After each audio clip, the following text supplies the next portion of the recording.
and Search for Meaning, page 90. We have to consider that a man who has been under such enormous mental pressure for such a long time is naturally in some danger of his liberation, especially since the pressure was released quite suddenly. This danger, in a sense of psychological hygiene, is the psychological counterpart of dependence, just as the physical health of the Cajun worker would be endangered if he left his diver's chamber suddenly, where he is under enormous atmospheric pressure. So the man who has suddenly been liberated from mental pressure can suffer damage to his moral and spiritual health.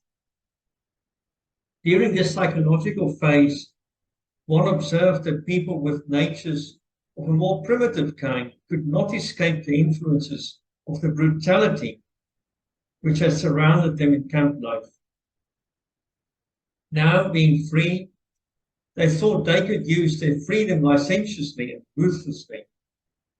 The only thing that had changed for them was that they were now the oppressors instead of the oppressed.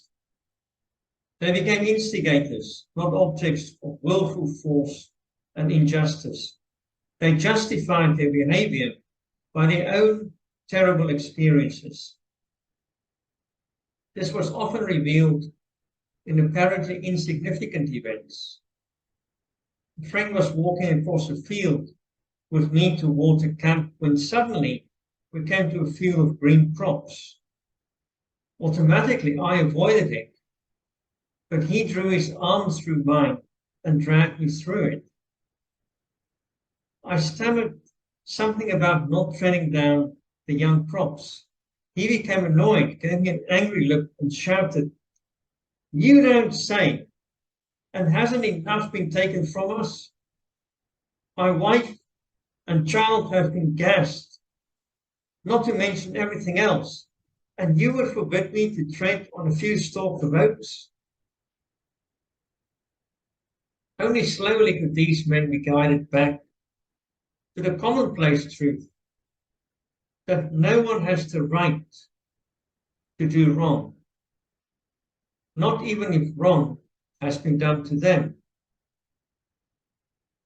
We had to strive to lead them back to this truth, or the consequences would have been much worse than a lost few thousand stalks of oats.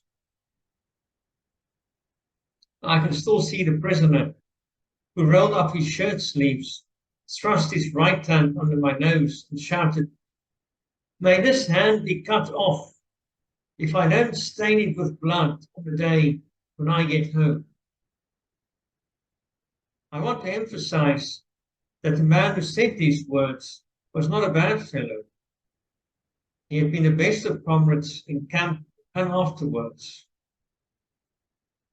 Apart from the moral deformity resulting from the sudden release of mental pressure, there were two other fundamental experiences which threatened to damage the character of the liberated prisoner: bitterness and disillusionment when he returned to his former life.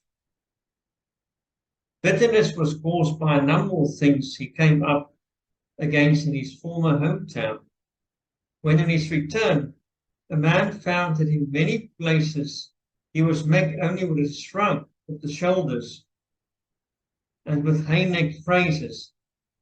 He tended to become bitter and to ask himself why he had gone through all that he had. When he heard the same phrases nearly everywhere,